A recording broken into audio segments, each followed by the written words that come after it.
How to set up auto-reply in Gmail. Open your Gmail and click on the Settings icon in the top right corner. Then select See All Settings. Make sure the General tab is selected. Now scroll down until you find the Vacation Responder section. By default, the Vacation Responder is turned off. To enable it, select the Vacation Responder On option. Next, set the time period for your auto-reply. In the First Day field, choose the starting date. Gmail automatically selects today's date, but you can change it if needed. Then enable the Last Day option and choose the date when you want the auto-replies to stop.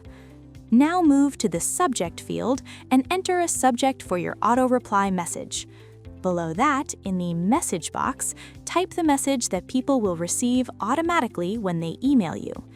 If you want the auto-reply to be sent only to people in your contacts, simply check the option Only Send a Response to People in My Contacts.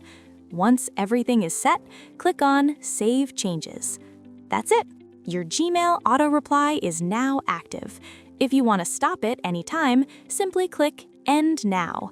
And if you want to modify the message or dates, click Vacation Settings to edit the details. And that's how you can easily set up auto-replies in Gmail using the Vacation Responder feature. Thanks for watching!